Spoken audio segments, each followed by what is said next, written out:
All right, g'day, hi and welcome. I don't know how much battery life I've got left. Before we get into this video, what you're looking at is my Gibson SG3, obviously this one, circa 2006, and my Mark Holcomb PRS SVN7 7-string,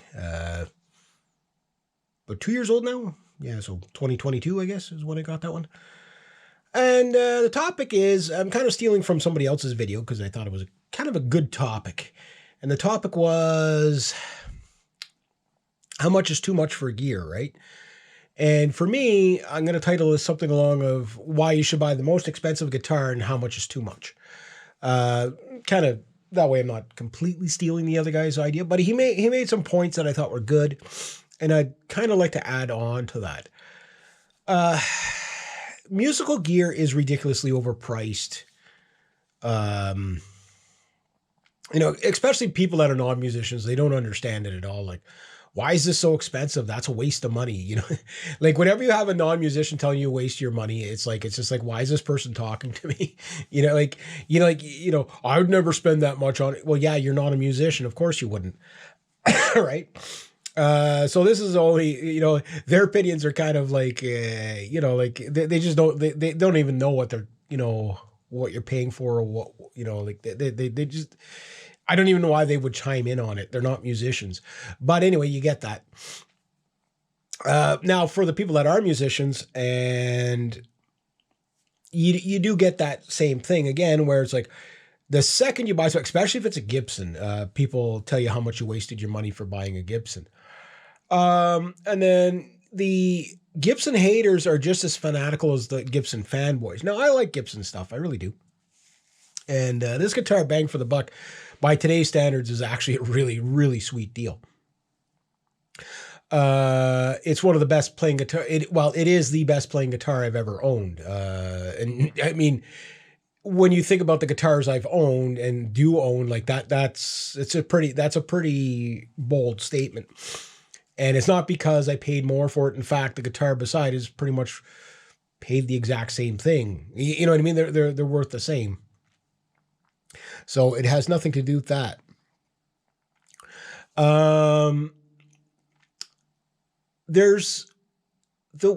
than telling people what they should and shouldn't buy, I'd rather tell you how I buy. And everybody has different criterias.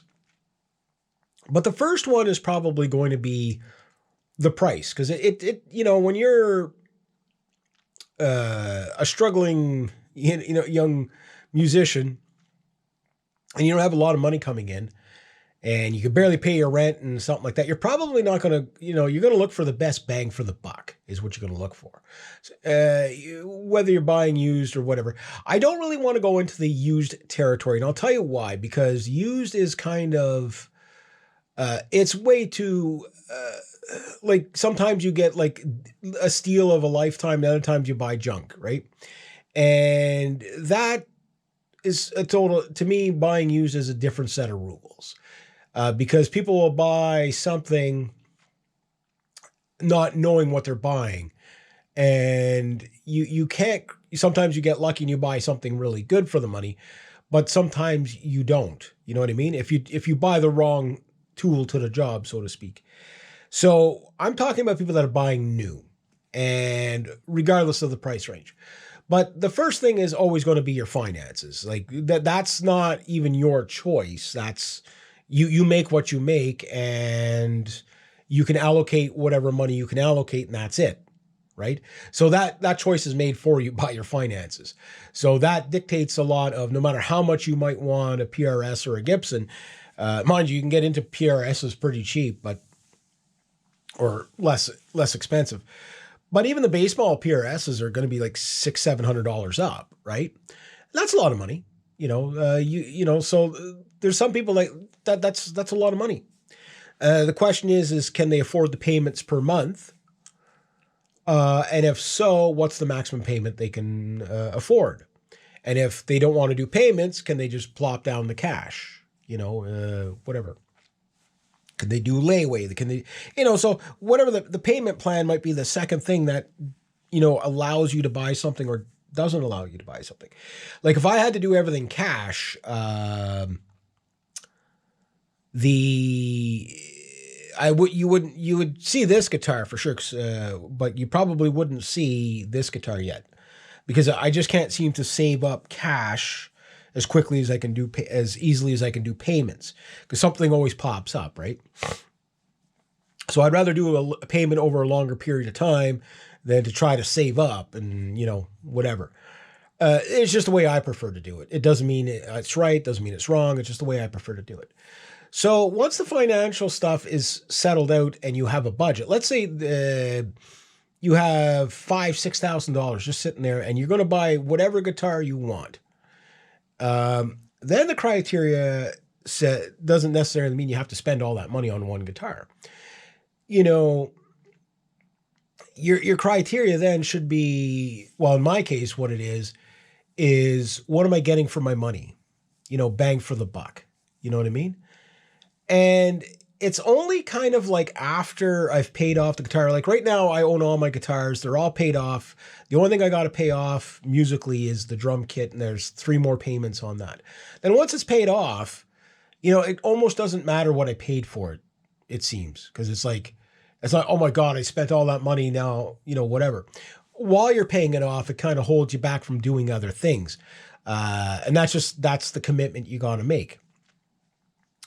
But when I buy something, it's like, did I buy something that if I had to live with it for a long period of time, is it going to get used properly? Like all my guitars, believe it or not, except for with the exception of one, I pretty much play all these guitars on a regular daily basis. Mind you, pretty much because I keep every guitar in a different tuning anyway. And one of the things that happens is that once I figure out what it is that features I want and stuff like that, then I look for bang for the buck in the category, right? And sometimes what happens is the really cheap guitars seem like a great, great deal. Like they're like, oh, that's a phenomenal price. It'll do everything I want. But then when you start looking at the guitar that's maybe even double the price or even 3 times the price, it's like, it's exactly what you want. Right? And the guitar that's, double the price of the one that's 3 times the price of the cheap one is like, it's that much more than what you want. Like you're not really getting any extra.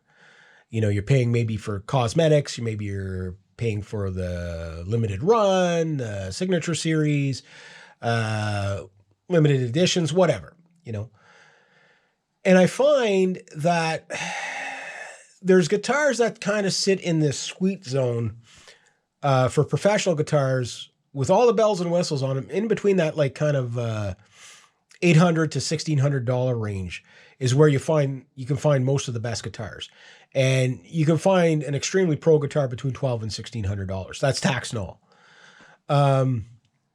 It depends on how glitzy you want the guitar. You know what I mean?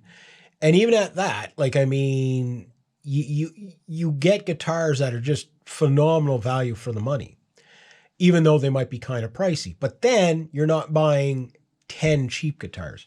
And that's a problem I ran into a long time ago. How am I doing for time here? Okay, I got a few more minutes. One of the things I found years ago when I was buying like $500 guitars, you get kind of tired of them after a while. There's one of them. Well, it's like $400 guitar. And if I pick that guitar up twice in the last batch, it's a great guitar, don't get me wrong, but in the guitars that it's in presence of, I just don't play the cheap guitars anymore. And for the cost of, I had 4 cheap $500 guitars sitting there, I could have bought this right away. And this I've had since 2006, right? So yes, I spent $1,500, I think what tax and all was $1,800 and something. This was about $1,600 and something tax and all. But this guitar, I'm probably going to keep it for my entire life. It's a phenomenal guitar. You need not want. It's professional. It plays incredibly well. Anybody I've ever let play this guitar always does a double take of like, wow, that thing's incredible.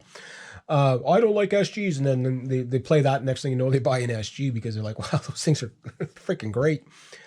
But the thing is after you pay for it and you've played it and you lived with it for a while and it's paid off, if it's a really good buy, you almost don't care what you paid for it. And that's what you should be looking for, is the guitar that fills the need, not the price. Because you can always buy a cheaper guitar. And while you're playing that cheaper guitar, you're wishing you bought something a little bit better. And you actually save money, in a sense, by not buying a whole bunch of cheap. Like, there's a lot of YouTube guitar collections out there where guys have 50 guitars and they're all like $200 guitars, $500 guitars, whatever. And they're all mediocre guitars, right? And once the novelty wears off, you don't play it anymore. But when you buy a really, really good guitar, regardless of what the price is, maybe you have less guitars, but you have a guitar that, like I say, you play it for years and years and years, and you're happy with it. What is that worth? Anyway, I'll leave it at about that. There we go.